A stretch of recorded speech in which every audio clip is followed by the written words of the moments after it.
এক্সেলের if ফর্মুলাটি অনেক কঠিন মনে হয়, কিন্তু এই ফর্মুলাটি একেবারেই কঠিন না, অনেক সহজ। চলুন কত সহজে এক্সেলের ইফ ফর্মুলা শিখতে পারি। এখানে আমি কিছু নাম এবং সংখ্যা লিখলাম।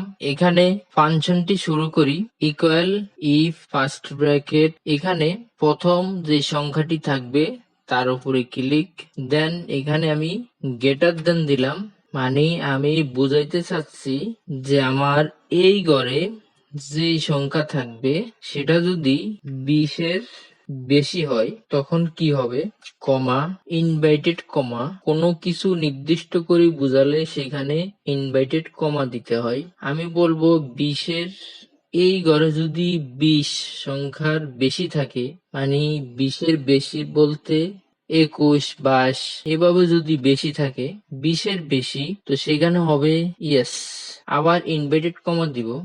আর যদি সেখানে 20-এর নিচে হয় সেটা বোঝানোর জন্য আবার কমা, ইনভার্টেড কমা, বলবো কি নো ব্র্যাকেট ক্লোজ, মানে যদি ওই ঘরে 20-এর বেশি থাকে সেক্ষেত্রে হবে ইয়েস, 20-এর কম থাকলে হবে নো, এন্টার। দেখুন এই ঘরে 50 আছে সেজন্য ইয়েস, আমি রেঞ্জ করে দিচ্ছি, এই যে দেখুন 50 yes, 20 no, 60 yes, 19 no, 80 yes.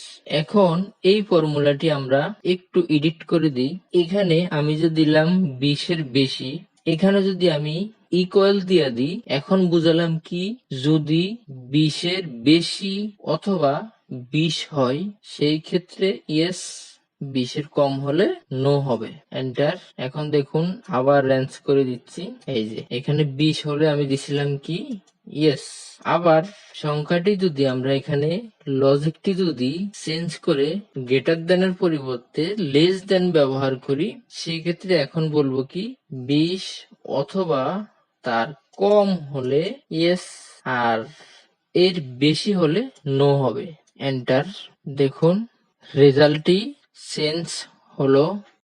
If logic ফাংশনের আরো একটি সূত্র দেখি, সেখানে আমরা শুধু এস ব্যবহার করব, ইকুয়াল ইফ এর সাথে শুধু এস দিলাম, দেন ব্র্যাকেট এবং মেন সংখ্যার উপরে ক্লিক করলাম, গ্রেটার দেন, এখানে 40 যদি দিই 40 দিলাম, কমা, এখানে আমরা কি দিলাম 40 এর বেশি, যদি এই ঘরটিতে 40-এর বেশি থাকে তখন এই ঘরের সাথে ইন্টু 5 হবে, কমা, আবার দিব যদি এই ঘরটিতে 20-এর বেশি থাকে তখন এই ঘরের সাথে ইন্টু 3 হবে, কমা, যদি এই ঘরটিতে এবার লেস দেন দিই এবং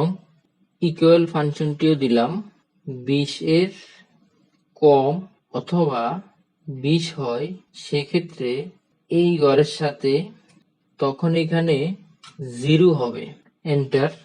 দেখুন লজিকটি সম্পূর্ণ হলো।